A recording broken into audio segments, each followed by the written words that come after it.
semuanya, selamat pagi dan selamat datang di podcast UKM Kewirausahaan Poltekkes Komisi Pasar tahun 2026. Sebelumnya perkenalkan saya, Nadia Veronita yang akan menemani teman-teman semua pada podcast kali ini. Di era saat ini makin banyak hadir konten-konten menarik, salah satunya adalah podcast. Podcast merupakan suatu media yang digemari karena penyampaiannya sangat santai, namun tetap informatif dan inspiratif. Pada podcast kali ini, UKM Kewirausahaan mengangkat tema Creativity in Action, berwirausaha dengan ide kreatif dan strategi yang cerdas. Melalui tema ini, kita akan membahas bagaimana ide kreatif, keberanian, serta strategi yang tepat menjadi kunci dalam membangun dan mengembangkan sebuah usaha. Hari ini kami telah mengundang narasumber yang akan berbagi pengalaman dan perjalanan wirausahanya. Mari kita sambut semua, yaitu Kakak Made Adelina Wima Putri sebagai owner Cake by Adelina. Sebelumnya selamat pagi Kak Adelina. Selamat pagi. Bagaimana Kak perasaannya hari ini? Baik, luar biasa. Oke, apakah Kakak pertama kali datang ke Poltekkes Komisi Pasar? Iya, saya pertama kali sih datang ke sini. Gimana Kak perasaannya datang ke Poltekkes Komisi Pasar ini? Happy banget, kebetulan juga pagi-pagi ya diundangnya, jadi masih segar. Terus juga kebetulan hari Minggu karena nggak terlalu crowded lagi di jalan. Oke, mungkin boleh kita lanjut langsung Kak ke podcastnya? Boleh. Oke. Jadi sebelumnya ada pepatah mengatakan nih Kak, tak kenal maka tak sayang. Mungkin Kak Adelina sendiri boleh memperkenalkan diri lebih lengkap lagi supaya teman-teman di sana bisa tahu nih Kak Adelina usahanya apa saja dan di mana. Mungkin silakan Kak. Oke. Halo, nama saya Made Adelina Wima Putri. Saya selaku owner dari Cake by Adelina. Bisa panggil saya Adel. Saya selaku owner dari Cake by Adelina yang punya 5 cabang di Denpasar. Jadi toko saya udah ada 5 cabang yang tersebar di Denpasar. Ada di Peguyangan, di Panjer, di Supratman, di Sesetan, sama yang terakhir di Monamani. Nah, kebetulan yang di Monamani itu juga selain toko kue, saya juga baru ada buka usaha baru, itu di bidang beauty, namanya Selling Beauty. Gitu. Mungkin untuk pusat dari cake sendiri itu di mana Kak? Oke, kalau pusatnya itu ada di cabang Peguyangan. Itu cabang pertama sekaligus jadi cabang yang paling terbesar, seperti itu. Udah berapa lama Kak untuk cabangnya itu udah dibangun? Oke, untuk cabangnya itu sebenarnya dimulai pada saat COVID di tahun 2020 gitu. Cuman dulunya itu minimarket milik orang tua. Saya alih fungsikan. Setelah itu tahun 2022 baru saya renovasi gitu. Jadi saya mulai usahanya, fokusnya itu di 2020. Kebetulan pada saat 2020 itu saya lulus kuliah dan pada saat itu juga COVID kan susah cari kerja juga. Jadi waktu itu memulai usaha yang sebelumnya sebenarnya udah saya buat juga, cuman dulu kan masih sambil kuliah gitu. Nah, fokusnya di tahun 2020 gitu. Oke, saya mau nanya nih Kak, apa sih latar belakang Kakak untuk terjun langsung nih di dunia dessert, dan khususnya bagaimana proses ide pertama, apalagi itu kan zaman-zaman COVID nih Kak. Jadi zaman-zaman orang-orang pasti bingung nih mau ngapain ya kayak gitu Kak. Mungkin bisa Kak. Oke. Jadi sebelumnya di bidang dessert ini memang sudah passion ya. Jadi dulu dari SMP sudah memang hobi buat baking. Nah, cuman karena sambil sekolah, sambil kuliah itu masih belum fokus. Dan pada saat awal kuliah di tahun 2016-2017 itu juga saya mulai awal karir itu dari makeup artist gitu. Nah, setelah COVID makeup artisnya nggak bisa jalan, saya pending dulu kan karena agak beresiko ya gitu. Kebetulan juga klien lebih banyak yang dari luar Bali gitu. Jadi akhirnya saya meneruskan hobi yang dulunya ke pending.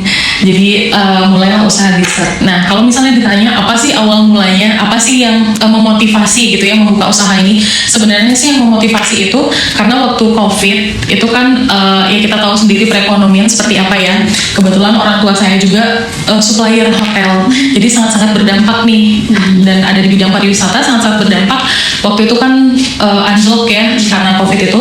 Jadi saya awalnya sebenarnya kalau ditanya apa sih yang membuat saya berusaha itu ingin membantu orang tua gitu. Paling tidak melepaskan diri menjadi beban dulu gitu, walaupun belum sepenuhnya bisa bantu orang tua ya, tapi setidaknya saya ingin melepas diri sebagai beban dulu pada saat itu. Dan ya mungkin bantu-bantu, karena kebetulan saya juga ada adik ya, mungkin bantu-bantu kebutuhan sekunder adik saya. Sebenarnya itu sih motivasi awalnya.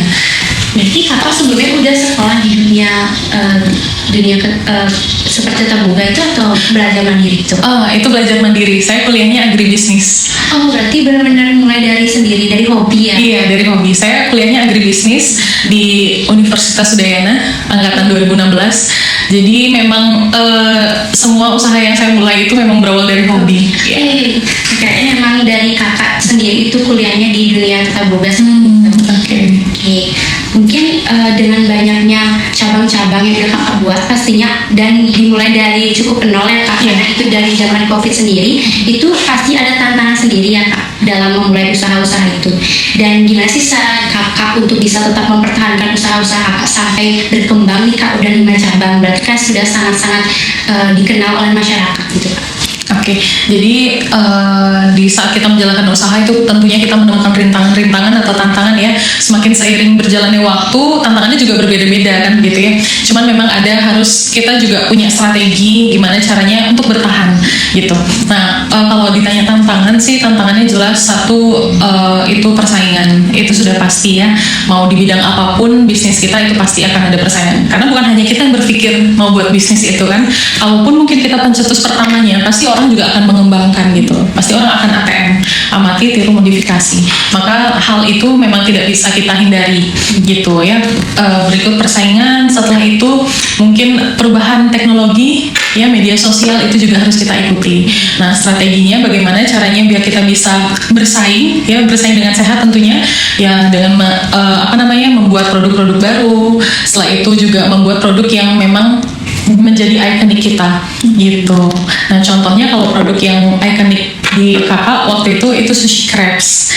Itu kebetulan terciptanya sebenarnya dari imajinasi gitu. Produk awal kita itu melt crepes, terus kan selama baking itu kadang ada lebih-lebihnya ya crepesnya. Nah, kebetulan karena setiap kali baking ada lebih crepesnya itu disimpan di kulkas kan lama-lama penuh ya. Nah, terus saya punya ide, krimnya saya isi terus saya gulung. Sebenarnya niat awalnya itu untuk menghemat tempat aja di kulkas gitu. Setelah itu saya lihat kok mirip sushi ya, setelah digulung akhirnya saya coba potong gitu, terus saya cari packaging yang mirip sama sushi lah gitu. Akhirnya terciptalah produk itu, namanya sushi crepes. Setelah tercipta itu baru dikembangkan varian-variannya mengikuti marketnya, ya selera market itu. Nah, sebenarnya sih kalau misalnya strategi ya seperti itu. Jadi memang harus kreatif gitu. Mungkin kalau misalnya kita ATM ya bisa, cuman tidak bertahan lama gitu. Yang lebih bertahan lama adalah dengan pemikiran sendiri tentunya, karena keunikan itu gitu. Oke, sebelumnya di usaha kakak itu apa saja nih kak yang dijual? Apakah hanya sushi saja atau ada lagi cake yang lain kak? Oke, kalau di Cake Badrun sendiri itu banyak banget dessert yang ready. Ada BT dessert namanya, ada sushi. Sekarang kita kembangin juga ada cookies, mochi, macam-macam. Kita biasanya ngikutin sih tren-tren yang lagi berjalan, tapi tetap signature kita nggak lupakan. Jadi tetap ready juga di toko. Oke, dari Kak Adel sendiri mungkin mau memperkenalkan nih Kak produk-produk dari usaha Kak Adel, mungkin biar lebih dikenal sama teman-teman semua. Jadi ada beberapa produk yang saya bawa. Contohnya ini bento cake. Ini harganya kalau sekarang 45 ribuan aja. Biasanya dipakai buat momen birthday, anniversary, atau hadirin teman yang wisuda seperti itu. Nah, untuk ini ada produk baru kita juga. Ini untuk oleh-oleh juga bisa. Ini cookies. Ada signature menu kita melt crepes dan BT dessert juga. Kebetulan yang sushi kakak nggak bawa hari ini. Nah, yang di sini ada silky pudding. Ini harganya 5 ribuan aja. Jadi produk kita itu mulai dari harga 5 ribuan untuk dessertnya. Jadi banyak banget pilihannya. Kalian bisa langsung datang ke toko. Dari produknya ini yang mana lebih sering direkomendasikan untuk teman-teman semuanya? Jadi untuk bestsellernya ada di melt crepes ini sih, karena dia satu packnya sudah dapat 2 pasien dan harganya cuma 26.000 dapat 2 slice gitu. Biasanya itu yang bestseller, sama silky pudding dan bento cake. Untuk silky pudding ini ada rasa apa ya Kak? Kalau silky puddingnya udah ada banyak rasa sih, sekitar 8 rasa gitu, macam-macam rasa buah. Yang kakak bawa sekarang ini rasa apa ya Kak? Kalau ini ada strawberry, ada yang melon juga. Setelah itu ada yang anggur, gam. Gitu. Masih ada rasa lainnya kayak leci, gitu, coklat. Gitu masih ada. Itu lebih banyak yang disukai anak-anak yang mana biasa Kak? Yang anak-anak sih strawberry, bubble gum, sama coklat. Oke, itu dia teman-teman. Mungkin dari teman-teman semua nanti jika ingin berkunjung ke cake-nya Kak Adel bisa mencoba produk-produk ini karena sangat-sangat terlihat sangat menarik dan bisa rekomendasi juga untuk semua kalangan, bukan hanya remaja tapi bisa dikonsumsi juga untuk anak-anak. Sebelumnya apa nih Kak yang paling sering digemari oleh masyarakat yang sering membeli di toko Kakak? Oke, jadi yang paling sekarang sih yang paling best sellernya bento cake. Gitu, bento cake itu cake size-nya kecil jadi simple banget. Biasanya kalau misalnya untuk momen-momen birthday kasih ke teman atau ke sahabat gitu biasanya itu sih yang paling laris. Itu untuk harganya apakah terjangkau Kak, di masyarakat bahkan teman-teman semua? Oke, jadi untuk market cake Badeline itu teman-teman pelajar yang dari SMP, SMA sampai kuliah. Jadi memang market kita pelajar, harganya pun menyesuaikan. Jadi untuk dessert sendiri kita mulai dari 5.000 pun ada di toko. Gitu. Untuk bento cake cuma 45.000, untuk kue tart mulai dari 100 ribuan juga ada. Mungkin teman-teman semua yang suka cake bisa langsung memampiri toko dari Kak Adel. Mungkin dekat juga dari kampus kita, itu ada di Sesetan juga, itu bisa dikunjungi juga teman-teman semua, apalagi yang mau birthday itu bisa banget rekomendasi ke tokonya Kak Adel. Itu sebelumnya kakak sering nanya-nanya nggak sih ke generasi-generasi sekarang, apalagi Gen Z, itu mereka lebih suka kalau menu-menunya kayak gimana, atau kakak survei sendiri melalui internet mungkin? Oke. Jadi dalam memulai usaha itu waktu awal-awal kakak suka banget ngobrol sama customer. Jadi biasanya kakak visit ke store gitu. Waktu itu kan masih ada 2 cabang ya. Jadi biasanya kakak visit ke store Panjang dan Peguyangan. Nah beberapa saat itu kakak kadang ngobrol sama customer. Kira-kira apa sih yang mereka suka? Cake seperti apa sih selera mereka? Gitu. Nah karena untuk berinteraksi juga kakak kebetulan suka berinteraksi kan, kadang customer yang dulu tuh sampai sekarang malah jadi sahabat gitu loh, malah jadi teman gitu, kadang kita pergi bareng kayak gitu sampai gitu. Jadi di awal itu memang kakak pendekatannya dengan cara survei langsung ya sebenarnya, jadi wawancara langsung, jadi biar kakak tahu sebenarnya marketnya kakak sendiri itu sukanya apa sih, mereka tuh pengennya seperti apa sih gitu. Berarti langsung berinteraksi ya Kak sama teman-teman semua gitu. Kan pastinya tentunya dengan 5 cabang yang kakak punya itu harus punya konsisten ya Kak, konsisten dan komitmen dalam menjalankan usaha yang kakak jalani sekarang. Itu gimana sih cara kakak untuk menjaga komitmen itu dan fokus untuk menghadapi fase-fase atau tantangan yang mungkin sudah terjadi dalam kakak membangun usaha kakak sendiri? Oke, jadi untuk komitmen dan konsisten itu memang kunci sebuah usaha kan seperti itu ya. Kalau misalnya kita tidak bisa konsisten, mungkin kalau misalnya di awal ambisi ini pengen ngebangun usaha apa, tapi begitu dikasih cobaan dikit udah langsung buyar ya, kita nggak akan pernah nemu titik berhasilnya kalau misalnya kita berhenti di awal gitu. Jadi untuk mempertahankan sebenarnya konsistensi itu ya mengingat lagi tujuannya apa sih. Sebelum tujuannya apa, ingat dulu usaha-usaha yang sudah kita lakukan sebelumnya. Jangan sampai jadi sia-sia kan seperti itu. Setelah itu komitmen yang dibangun itu memang perlu untuk ditumbuhkan, selalu diingatkan. Itu biasanya kita lewat meeting, kakak bersama grup atau tim itu biasanya kita meeting. Biar jangan sampai tim ini lupa visi misi di awal itu seperti apa gitu. Nah ini curhat colongan aja ya. Jadi kalau di Badeline itu komitmennya kita kalau misalnya ada produk yang diterima customer dalam keadaan kurang baik, biasanya kalau misalnya errornya dari kita itu pasti kita akan ganti. Itu pasti itu kita akan refund atau ganti cake-nya. Tapi kebanyakan sih memang kita ganti cake-nya karena kita inginnya bertanggung jawab secara langsung gitu. Jadi untuk gimana caranya selalu konsisten itu mungkin harus lebih banyak ngobrol sih sama tim biar akan selalu ingat gitu loh bahwa di kakak punya tanggung jawab, ada tim yang harus kakak selalu pikirkan. Kalau misalnya kakak udah mulai goyang nih, kayak udah mulai aduh kadang kan jenuh ya, itu wajar ya, kadang udah bertahun-tahun gitu kayak jenuh aja gitu, HP itu setiap hari sibuk gitu, bunyi telepon, bunyi chat gitu ya. Cuman ya itu balik lagi apa tujuan kita dan apa usaha yang udah kita keluarkan, itu sih yang jadi komitmen kakak sampai saat ini. Sebelumnya udah berapa tim yang kakak pekerjakan Kak untuk di usaha ini? Oke, jadi untuk tim itu staff tetap kita ada 27 orang. Untuk staff DW itu sekitar 10 sampai 11 orang.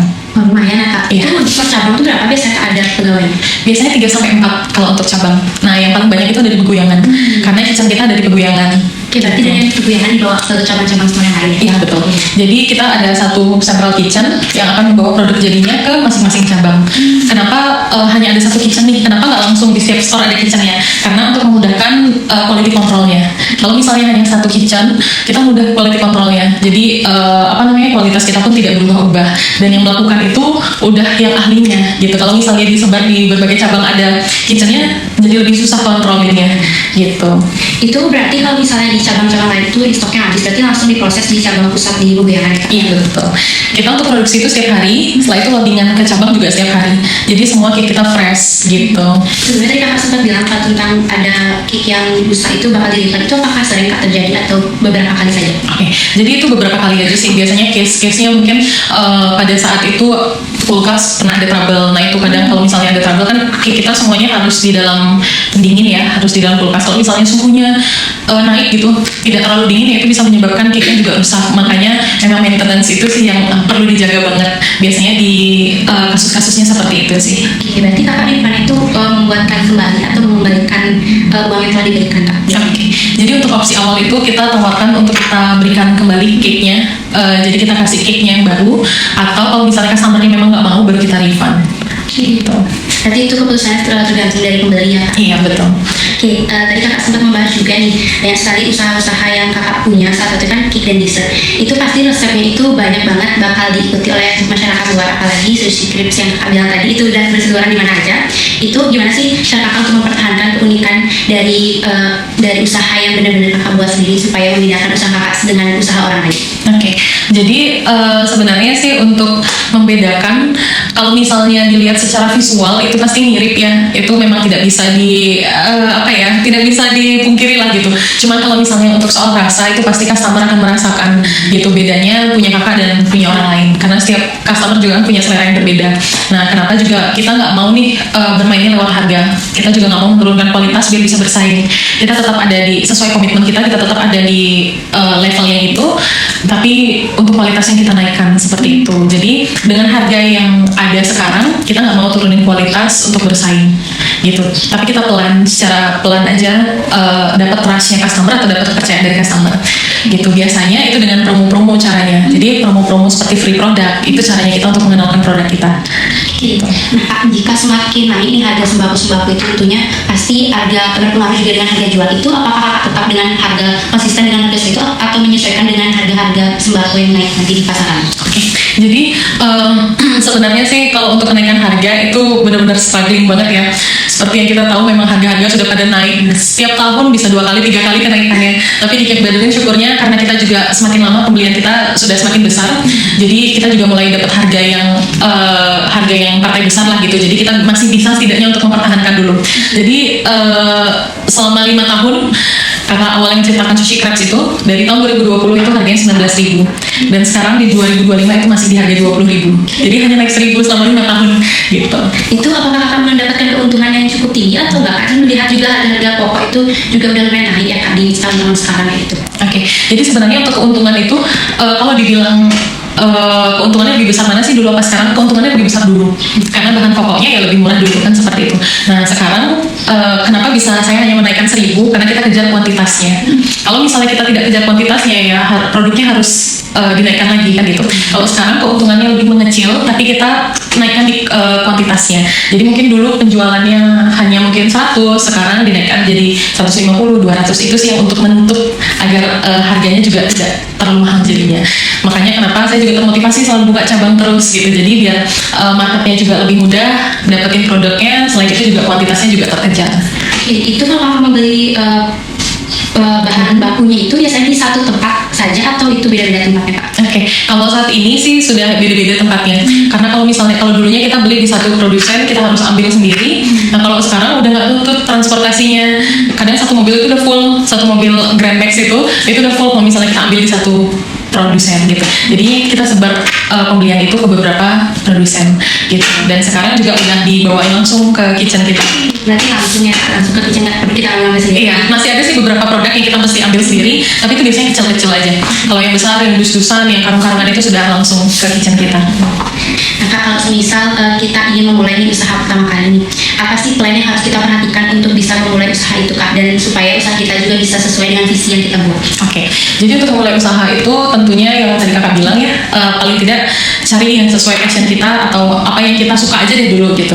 Setelah itu konsistensi tentunya, dengan apa yang kita mulai harus mencapai titiknya paling tidak mau sampai finish dulu gitu. Setelah itu mungkin cari tahu marketnya. Itu yang paling penting sih. Itu mungkin tidak banyak dipikirkan sama orang. Kadang tuh kebanyakan yang kakak tahu ya dari ngobrol-ngobrol gitu, kebanyakan yang mau buat usaha itu ya hanya memikirkan, ini saya tahu nih suppliernya di mana, kayaknya gampang nih jualnya, tapi dia nggak kepikiran marketnya siapa. Sebenarnya sih yang paling harus kita tentukan itu market kita sendiri gitu. Kadang kan bisnis itu jadi terombang-ambing karena yang pemiliknya tidak konsisten. Kadang kayak pengen nih jualinnya ke sini, lalu di tengah jalan aduh ternyata marketnya di sini kurang, jadi pengen nih ke sini. Sebenarnya itu semua market bisa kita jangkau kalau misalnya kita konsisten dan kita sudah tahu planningnya dari awal seperti apa sih yang kita mau capai gitu. Jadi yang paling penting disiapkan adalah itu konsisten. Setelah itu dari yang punyanya dulu, karena bisnis itu nyawanya adalah ownernya. Kalau misalnya ownernya tidak punya ketetapan pemikiran, yaitu bisnisnya ikut kanan kiri gitu. Jadi yang penting ownernya tahu dulu arahnya mau kemana. Setelah itu konsisten, tentukan marketnya, baru dijalankan bisnisnya.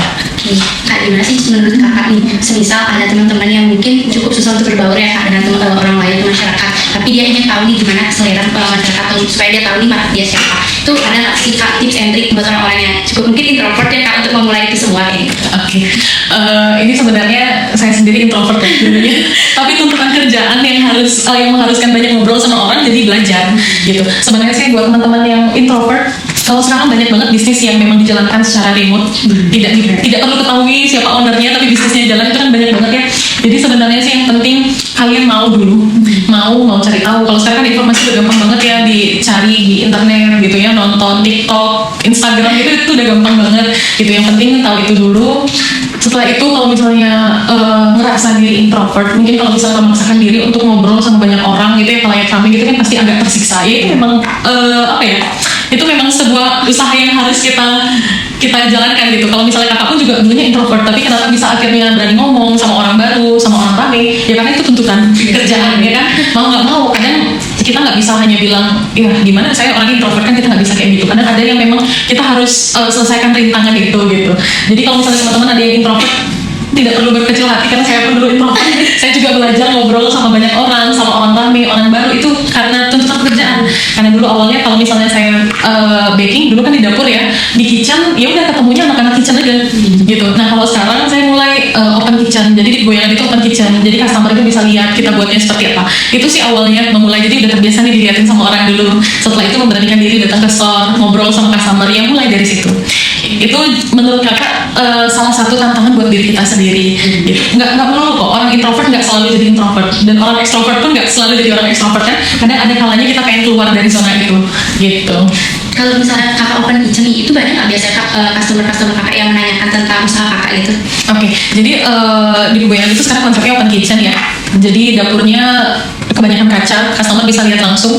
Sebenarnya sih kalau untuk yang bertanya itu banyak banget. Bahkan dulu sebelum open kitchen pun juga udah banyak yang bertanya. Cuman ya gimana pintar-pintaran kita, kan ada informasi yang kita bisa bagikan, ada yang tidak juga. Jadi kalau misalnya informasi yang bisa kakak bagikan, pasti kakak bagikan sih ke siapapun yang tanya. Oke. Biasanya kalau dari customer tuh banyak nggak kayak nanya tentang gimana sih cara buat cake-nya atau resep-resepnya gitu, dan apakah dari kakak sendiri berani untuk memberitahu terkait hal itu kak? Oke, jadi pada saat memulai awal dulu bisnis sih masih banyak yang bertanya ya. Kalau sekarang mungkin kalau yang ingin bertanya sudah agak malu kali ya. Jadi udah jarang banget sih dapat pertanyaan seperti itu untuk mengenai resep dan lain-lain. Nah biasanya itu kita banyakkan sharing ke sesama komunitas. Jadi kakak juga ada komunitas ke teman-teman yang sesama baker. Nah biasanya sih pertanyaan-pertanyaan yang ada itu ya seputaran di lingkungan itu aja. Tapi kalau misalnya customer nanya langsung itu jarang sih gitu. Kalau di komunitas itu emang kakak biasa untuk membagikan resep-resep atau ide-ide dari usaha kakak sendiri atau gimana? Oke, jadi untuk di komunitas itu biasanya kita komunikasi di saat kita lagi ada kendala gitu sih, Beb. Jadi biasanya kalau misalnya kita bikin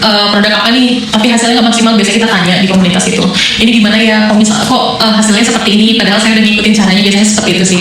Nah, yang tahu akan berbagi, yang tidak tahu akan mendapatkan informasinya seperti itu. Berarti komunitas itu dari banyaknya owner-owner usaha yang lainnya kak? Iya betul. Jadi sebenarnya komunitas itu tidak hanya cake dan bakery aja sih, di semua lini usaha, ada clothing, ada macam-macam lah gitu. Itu komunitasnya di Denpasar kak atau di luar? Itu di komunitasnya ada di Bali sih, jadi tersebar di berbagai kabupaten di Bali. Berarti emang cukup luas ya kalau komunitasnya itu, dan apakah emang sering ketemu kak untuk komunitasnya itu, atau cuma sekedar sharing-sharing lewat media sosial saja? Oke, jadi untuk ketemu itu biasanya kita ketemunya sama beberapa orang aja sih. Kalau misalnya untuk pertemuan akbar gitu masih belum ya, jadi kita biasanya komunikasinya melalui WhatsApp gitu. Ini kak. Nah tadi kan mungkin dari pembahasan kita tuh mau menjerumus tentang Gen Z. Nah kalau misalnya dari Gen Z sendiri itu ingin memulai usaha kak, sebenarnya kakak untuk memulai usaha itu sendiri apakah pastinya kan memerlukan modal? Itu modal kakak sendiri, apakah kakak meminta kepada orang tua atau dari usaha kakak sendiri? Dan gimana sih tipsnya kakak untuk Gen Z sekarang, anak muda itu biar bisa mereka membuat usaha tapi tidak terlalu memerlukan modal yang cukup besar, Kak? Oke, jadi saya jelas balik sedikit ya, ceritakan pengalaman yang dulu. Jadi saya mulai awal usaha itu modalnya dari nol. Percaya nggak dari nol? Karena sekarang kita bisa dropship, kita bisa beli barangnya, mengatasnamakan kita, langsung kirim ke customer. Jadi tanpa modal sebenarnya. Mungkin kalau sekarang udah lebih gampang, bahkan di platform seperti Shopee pun sudah bisa dropship kalau ada yang mau. Nah kalau dulu pun sebenarnya kakak sebenarnya mulai dari nol. Karena apa? Karena itu pure dari tabungan sendiri, dari sisa-sisa hasil sisa-sisa bekal sekolah, kakak tabung, kakak belikan produk, kakak jual lagi, terus muter seperti itu jadi tabungan. Setelah itu baru jadi usaha. Karena kalau kakak sendiri, kalau misalnya untuk minta sama orang tua, menurut kakak itu bebannya lebih besar lagi. Ketika misalnya usahanya tidak berjalan dengan baik, modalnya hangus, beban beban moral aja rasanya ke orang tua. Jadi buat teman-teman semua yang mungkin kendala di modal, jangan khawatir, kita tuh sebenarnya bisa memulai usaha tanpa modal. Ya jangan berpikir seberapa besar usahanya dulu, tapi yang penting jalan dulu gitu. Jadi kalau kalian mau ya bisa dropship, karena kalau misalnya di Cake by Lilin tuh kita menerima reseller juga. Jadi teman-teman yang mau mulai mencoba gimana sih caranya berwirausaha gitu, bisa kok. Kalau misalnya kalian mau open PO, kalian kumpulkan dulu teman-teman yang mau order, baru kalian order di kita gitu. Itu juga dapat harga yang beda dari kita. Setelah itu ya sebenarnya tanpa modal, karena bisa kalian minta dulu ke customer kan, DP dulu, setelah itu ambil barangnya di kita, baru dikasih ke yang beli. Sebenarnya sih kalau misalnya ditanya tanpa modal itu bisa-bisa aja, tergantung dari gimana kita cari peluangnya aja sebenarnya. Itu sebelumnya di awal-awal Kak merintis bisnis ini, apakah pernah mengalami kerugian Kak? Karena kan Kakak itu pakai modal sendiri ya Kak, itu apakah langsung dapat keuntungan yang besar atau pernah mengalami kerugian Kak? Oke, jadi untuk awal usaha itu memang pakai uang sendiri dulu.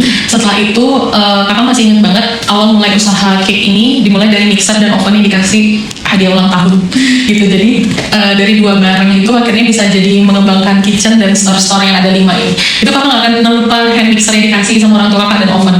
Sebenarnya itu sebuah privilege ya. Kakak nggak pernah menampik orang yang punya privilege itu wah enak, enggak. Kadang kalau misalnya orang yang tidak punya privilege itu sebuah keharusan mereka berusaha. Tapi kalau orang punya privilege, dia mau tidak berusaha kan sebenarnya tidak masalah. Tapi ketika orang punya privilege tapi mau berusaha, itu menurut kakak sebenarnya lebih bagus lagi gitu loh. Ketika dia bisa diam tapi dia tidak memilih diam gitu. Makanya kakak juga tidak menampik kalau misalnya ada orang yang berusaha dengan privilege ya, itu tetap akan ada usahanya gitu loh. Itu yang harus kita hargai. Nah kebetulan kakak dapat hadiah itu dari orang tua, itu yang kakak mulai dari awalnya hand mixer sampai sekarang jadi planetary mixer gitu. Dari situ sih awalnya. Oke, berarti benar-benar dari nol banget nih Kak. Itu pas kakak merintis itu berarti langsung jika kakak menjual produk itu berarti selalu dapat keuntungan ya, berarti belum pernah mengalami kerugian. Oke, untuk kerugian ya tadi belum kakak jawab ya. Jadi untuk kerugian itu pastinya ada. Setiap usaha pasti akan ada pasang surutnya. Kalau dulu mungkin strugglingnya kan marketnya belum terlalu luas nih. Kadang kalau misalnya dulu misalnya baking 30-40 kadang pernah kok sampai produknya rusak 10, produknya rusak 15, bahkan setengahnya itu pernah. Nah itu dia konsistensinya yang menjadi menjadi hal yang paling penting. Kalau misalnya dulu kakak berhenti, mungkin kakak tidak ada di sini kan gitu ya. Jadi kalau dulu pernah kok sampai di setengahnya, bahkan lebih dari setengah itu pernah gitu. Nah ini juga suatu pengalaman ya. Waktu Valentine tahun lalu itu pernah capai kerugian karena salah perhitungan. Itu pernah, karena pada saat bisnis kita tidak hanya mulai sekedar atau iseng, tapi tetap harus pakai strategi, harus pakai perhitungan yang tepat gitu. Nah pada saat Valentine itu biasanya memang kan kita high season tuh di situ. Kita biasanya penjualannya lumayan besar, mengingat dari Mother's Day yang sebelumnya itu penjualannya besar. Jadi biasanya Valentine-nya lebih besar lagi. Nah pada saat itu kakak juga lumayan berambisi. Pada saat itu tumben banget berambisi produksi kue sampai 1.200-an lebih, 1.200-an pieces pintunya saja. Nah kebetulan pada saat itu kan berhubungan sama pemilu ya, jadi mungkin customer lagi banyak yang liburan kan, pada saat itu kan libur nasional ya, mungkin banyak yang ke mall, jadi euforia kue tidak terlalu besar. Nah di situ pada saat itu produksi 1.200, penjualan hanya 400. Oh itu lumayan. Jadi itu tersisa 800-an cake, dan itu hanya pintu aja, belum yang lain-lainnya. Sebenarnya kalau dihitung kerugiannya itu mencapai 50 juta, 60 juta lebih gitu. Nah gimana caranya biar jangan sampai kerugian itu mempengaruhi semangat kita berusaha, waktu itu kakak sih sempat ya merenung ya. Pada saat itu kan bingung ya, 800 kue mau diapain, mau dibawa kemana. Timnya kakak juga udah bingung, anak kitchen juga udah pada stop produksi semua. Kakak diam dulu sebentar, kakak berpikir. Akhirnya kakak sih kalau misalnya ada menemukan seperti itu nggak pengen lama-lama larut lah, karena percuma kalau cuma kita pikirin tapi nggak ada aksinya gitu. Jadi waktu itu berpikir gimana caranya biar kerugian ini tetap bisa menjadi berkat gitu, jangan sampai udah rugi kuenya rusak kan tambah rugi lagi gitu. Jadi akhirnya 800 pieces kue lebih itu kita alokasikan ke beberapa panti asuhan yang ada di Denpasar dan Badung gitu. Pada saat itu ya benar-benar pusing, benar-benar stres ya, bayangin aja 800 kue itu sekitar 3 chiller yang 2 pintu itu masih full utuh ada di kitchen gitu. Mungkin kalau pada saat itu kakak stop usaha ya tidak akan sampai di sini juga. Akhirnya kakak ajak tim untuk meeting pada saat itu, gimana ya kira-kira sebaiknya kuenya kita kemanakan ya, jangan sampai kita rugi 2 kali. Kita udah baking, udah siapin dari lama, terus sekarang kuenya masih dan sampai akhirnya rusak kan jadi tidak bermanfaat. Nah akhirnya ada yang mencetus, gimana kalau misalnya kita bawa aja ke panti asuhan. Oh ya boleh, ide bagus gitu. Akhirnya kita list semua panti asuhan yang ada di Denpasar sama Badung. Setelah itu langsung besoknya kita loading langsung bawa ke beberapa panti asuhan. Nah itu setelah itu kakak sempat dikirimin video sama manajemen panti asuhannya. Beliau bilang, Mbak terima kasih banyak ya, ada beberapa anak-anak yang sampai berkaca-kaca sambil makan kuenya karena mereka itu baru pertama kali makan kue utuh satu sendirian gitu. Biasanya kan kalau ada acara di panti asuhan biasanya kue gede dipotong-potong ya, ini mereka tumben makan kue utuh sendirian satu-satu masing-masing, nggak ada yang rebutan gitu. Kakak tuh sampai dikirimin video ucapan terima kasih untuk Iqbal Adeline. Jadi di toko kita nonton, biasanya kita nonton sampai nangis-nangis juga. Makanya kadang berpikir ada sesuatu yang bagi kita itu cobaan tapi bagi orang itu berkah. Makanya gimana caranya kita mengalihkan itu sih ya, mungkin pada saat itu bukan keuntungan yang kita dapat tapi pahala yang kita dapat gitu. Jadi buat teman-teman semua, di balik cobaan pasti akan ada hikmahnya, mungkin bukan buat diri kita tapi buat orang lain gitu. Itu boleh tahu kak, itu berapa panti asuhan yang sebelumnya kakak list? Oke, untuk panti asuhan itu ada sekitar 12. Ada 12 panti asuhan, karena di setiap panti asuhan itu ada 40 anak, 60 anak, itu semuanya kita kirimkan sesuai jumlahnya. Itu hanya kiki 800 saja atau ada produk-produk yang lain? Sebenarnya ada produk-produk yang lain sih. Nah biasanya kalau misalnya waktu itu panti asuhan juga ada beberapa yang kita kirim double juga gitu. Jadi ada produk lain selain Bento itu yang kita kirimkan juga. Jadi gimana caranya kakak ngatur biar yang 800 ini dapat kebagi juga ke semua panti asuhan. Ada juga bukan panti asuhan sih, dia kayak sanggar gitu. Jadi kayak sanggar seni itu juga kita kirim. Berarti emang nggak cukup di panti asuhan aja, berarti emang ada tempat lain kayak sanggar? Iya, kayak ada sanggar komunitas gitu. Itu sebelumnya selain kerugian yang itu dari Agiska sendiri, apakah pernah kakak mengalami kerugian dari customer kakak? Misalnya dari customer yang tidak jadi order atau tiba-tiba cancel, itu pernah? Itu tentu aja pernah ya. Kalau misalnya cancel order dan lain-lain itu pasti pernah. Cuman cara kita mensiasati sekarang kita harus DP. Nah kalau dulu kan boleh DP berapa aja ya, itu tetap aja misalnya ada customer yang hit and run itu masih tetap aja. Jadi sekarang siasatinya dengan cara minimal 50% DP-nya. Jadi kalau misalnya customer tidak ambil, ya sudah, kita masih punya DP-nya 50%, produknya masih bisa kita jual lagi gitu. Kalaupun misalnya ada kue yang custom itu kan agak susah ya jualnya, ya udah itu kadang kita coba aja dulu taruh di toko. Kalau tidak, ya namanya sebuah kerugian, biasanya kita bagikan sih ke tim-tim. Sekarang untuk saat ini apa masih kak ada customer mungkin yang suka cancel dadakan itu walaupun udah DP 50% kak? Masih ada sih ada. Kalau misalnya untuk reschedule, kita nggak pernah menyulitkan customer. Biasanya kalau untuk reschedule, misalnya customer juga udah jauh-jauh hari reschedule, pasti kita ACC gitu. Kita nggak masalah kalau selama kuenya belum kita proses, itu kita tidak masalah reschedule. Biar customer juga nggak rugi DP-nya. Ini sebenarnya ada cerita lucu nih dari selama kakak usaha, kan kita terima custom cake ya. Nah ada 1-2 customer custom cake untuk pacarnya. Terus di hari H tiba-tiba ini kakak di chat, kak maaf kuenya buat kakaknya aja, saya nggak jadi ambil kuenya, pacar saya selingkuh. Itu tuh udah lebih dari sekali, udah lebih 2 kali bahkan. Dan kue yang dipesan tuh kue yang besar. Jadi kakak juga kayak, aduh gimana ya, kasihan gitu loh. Akhirnya kuenya kita bagikan ke Gojek sih. Jadi biar yang punya, yang beli ini juga dapat dirinya lah, dapat pahalanya, dampak baiknya lah. Kadang juga lucu gitu loh, adminnya kakak juga tidak hanya menjadi sekedar admin, dia juga kadang dengerin curhat orang, dia dapat curhat orang gitu. Kak saya nggak jadi ambil kuenya, pacar saya selingkuh gitu. Oh terus gimana kak, kuenya apa mau tetap kita kirim? Enggak kak, buat kakak aja gitu, terserah mau dibagiin ke siapa gitu. Jadi kita berpikir juga bagiin ke siapa ya gitu. Jadi biasanya kita bagiin ke Gojek juga sih. Itu berarti rata-rata tuh Gojek kayak ngambil untuk kuenya itu atau customer langsung ke toko Kak? Oke, kalau saat ini sih mungkin karena cabang kita juga udah semakin banyak, customer udah mudah jangkau. Sekarang sih lebih banyak customer yang ambil langsung, gitu. Karena memang kan kita tuh udah ada di Denpasar Utara, Selatan, Barat, sama Timur. Jadi udah semua sisi sebenarnya udah terjangkau. Jadi kebanyakan customer ambil langsung sendiri. Paling kalau misalnya kendala baru diambil ojol. Gitu Kak. Itu kalau misalnya customer yang refund itu berarti dia gini ya, sebelumnya udah pernah order di sana atau baru pertama kali biasanya? Untuk refund, biasanya sih kalau misalnya refund uang karena cake rusak atau gimana ya? Refund uang karena cake rusak atau mungkin karena tidak jadi beli atau cancel gitu Kak? Oke, jadi biasanya kalau cancel tidak jadi beli itu ya itu karena faktor eksternal itu ya, karena mungkin acaranya ditunda atau acaranya batal. Cuman itu jarang sih terjadi. Kalau misalnya kalau refund cake rusak itu juga hanya beberapa case, dan biasanya sih kalau customer kakak kebanyakan memang dia minta ditukar produknya, gitu, karena dari awal memang dia bertujuan cobain produknya, jarang sih ada yang sampai refund uang. Jadi biasanya ya tukar barang gitu. Misalnya kalau untuk membeli cake di kakak itu perlu PO Kak atau langsung bisa misalnya hari ini bisa pesan langsung jadi Kak? Oke, untuk dessert atau kue tart itu sudah banyak yang ready. Nah, kalau misalnya custom aja baru by order. Nah, by ordernya itu H-2 sih, jadi nggak lama-lama. Kalau misalnya ada produk baru biasanya kita open PO dulu, gitu, belum diredikan. Tapi kebanyakan produk kita udah semuanya ready stock. Paling cuma kalau kue tart yang custom, yang modelnya macam-macam sesuai request kalian aja yang baru di order H-2 hari. Kalau misalnya mendadak nih Kak, H-1 atau H-2 itu memungkinkan tetap Kak? Kalau misalnya dadakan itu H-1 atau hari H, biasanya tergantung dari kesediaan slotnya sih, karena kan setiap harinya kita terbatas ya kalau untuk custom cake. Jadi biasanya by admin, nanti admin yang akan menyesuaikan ke kitchen. Kalau misalnya masih ada slot pasti akan diusahakan. Jadi sering banget kalau nemu orderan-orderan yang dadakan, selama kita masih bisa handle pasti akan kita handle sih. Sebenarnya tadi kakak suka menyebutkan promo-promo itu, berarti kakak biasanya melakukan promo-promo itu di media sosial ya Kak? Ada promo yang khusus buat followers kita, ada promo yang khusus buat customer yang datang ke toko. Jadi biasanya kalau untuk customer datang ke toko itu kita lebih sering sih promonya, karena kita pengen memang kasih reward buat customer yang udah datang ke toko dan emang udah sering datang juga gitu.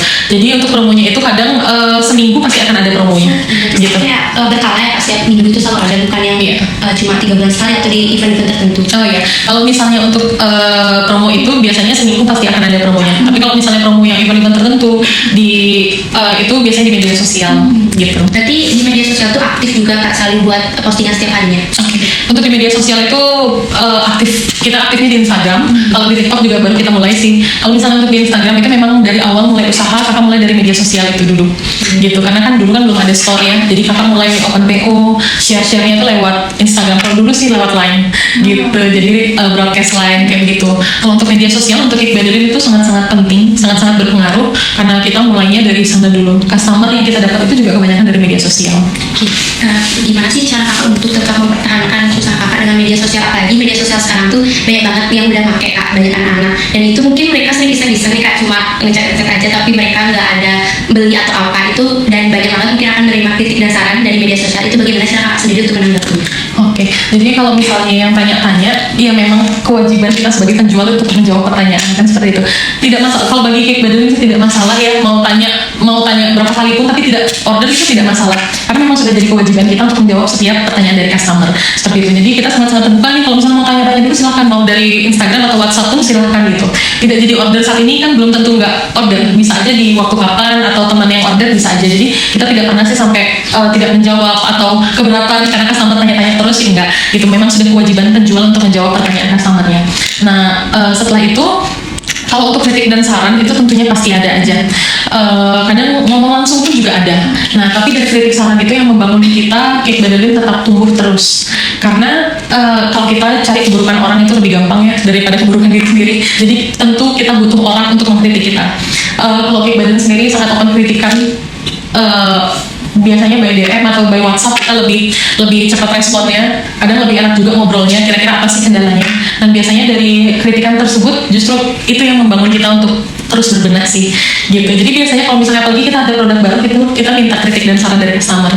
Oke, berarti ada tester gitu nggak Kak biasanya? Kalau misalnya produk baru ada customer yang datang itu kakak kasih tester atau gimana? Oke, biasanya tester itu paling sering ada di cabang Peguyangan sih, karena berhubung kitchennya ada di sana. Biasanya kalau misalnya ada menu baru, kita langsung kasihnya ke customer yang datang ke sana.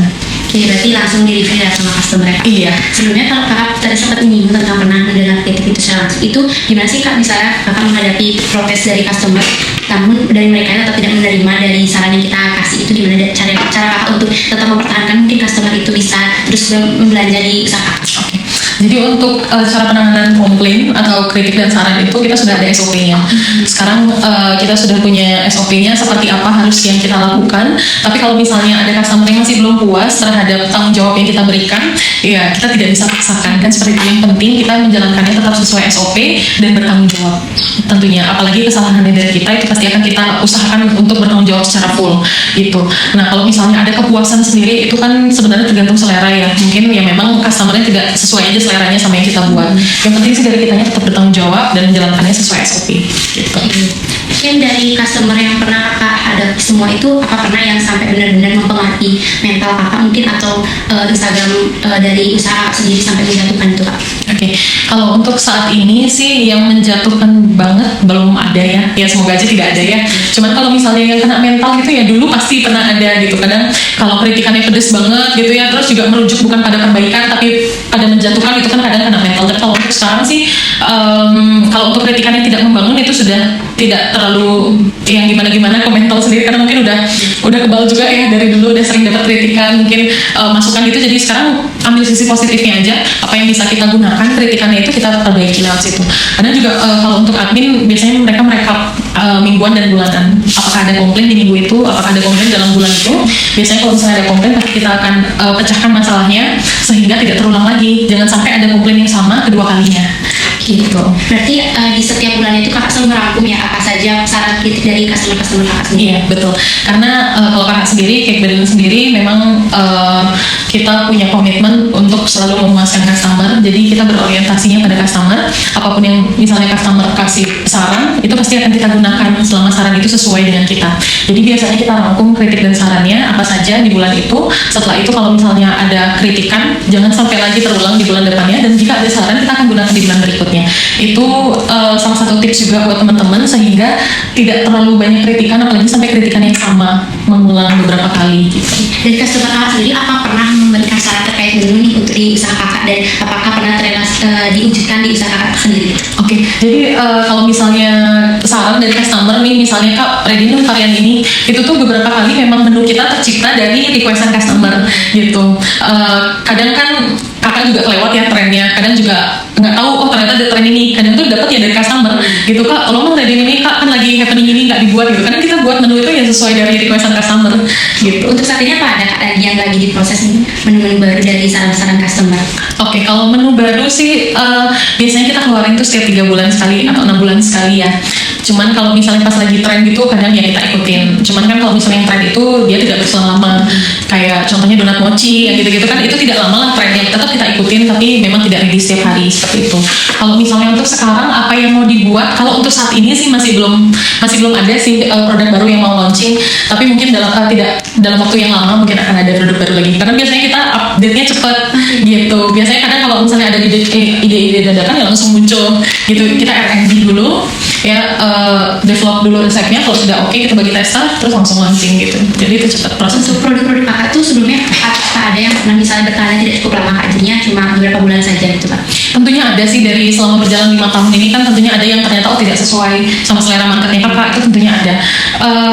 Yang penting jangan sampai terpengaruh sama hal-hal seperti itu sih. Up and down itu kan pasti akan ada, nggak semua hal yang kita ciptakan itu bisa diterima sama semua orang. Tentunya ya itu balik lagi, kita harus riset marketnya lagi. Berarti kalau misalnya menu Kakak itu tidak cukup bertahan lama, itu berarti Kakak stop untuk produksinya atau lebih mengembangkan produk itu lagi?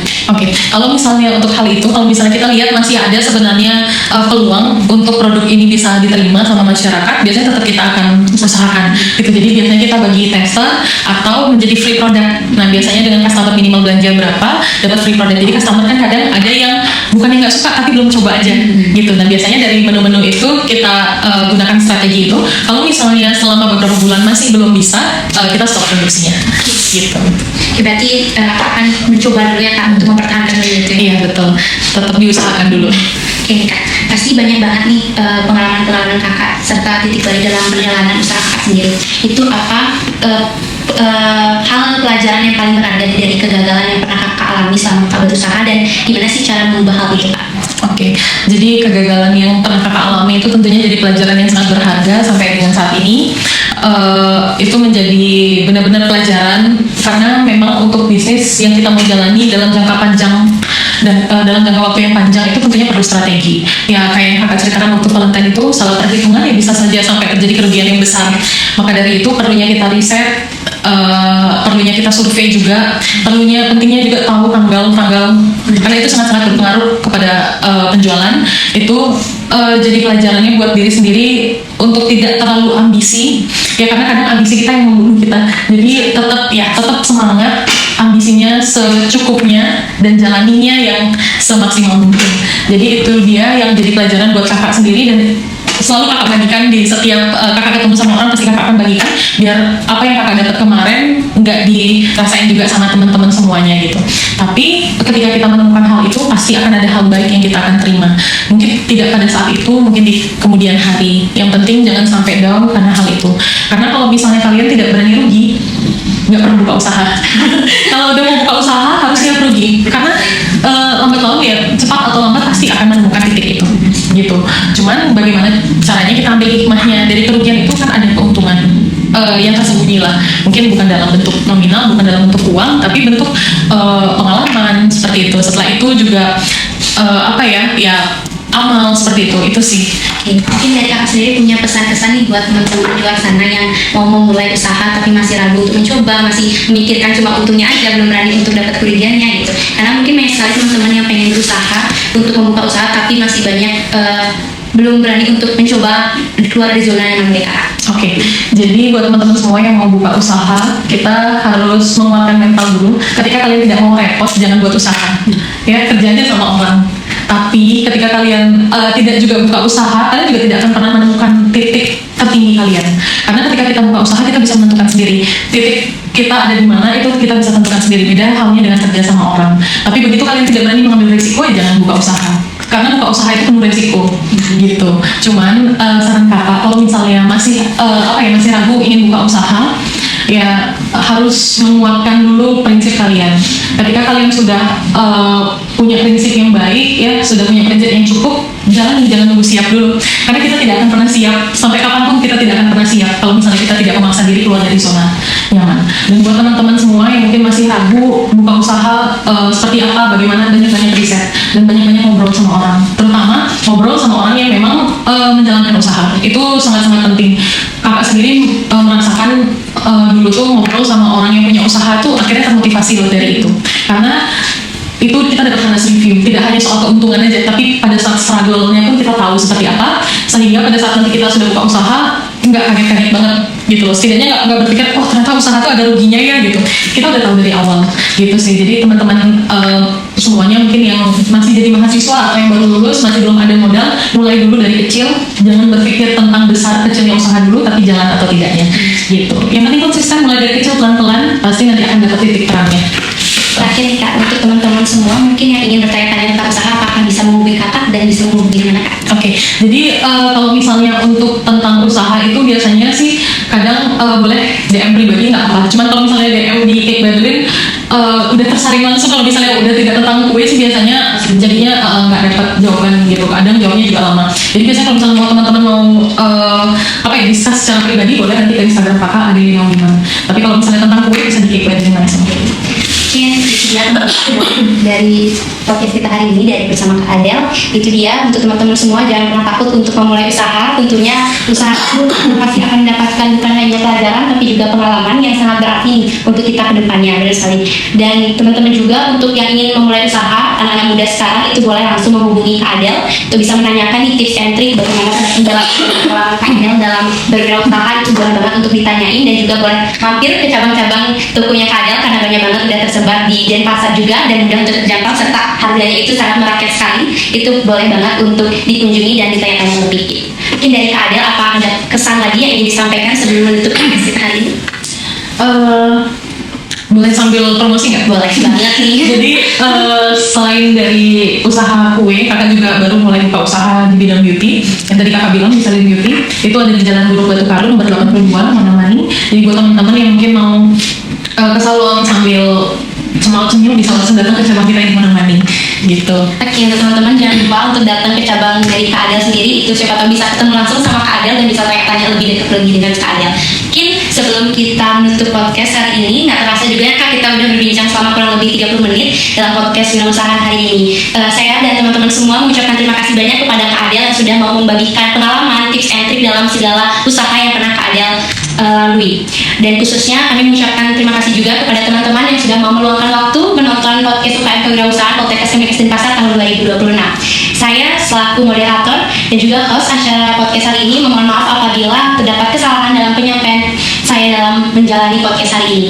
Mungkin sampai jumpa kembali kepada semuanya di podcast UKM Kewirausahaan selanjutnya. Sampai jumpa.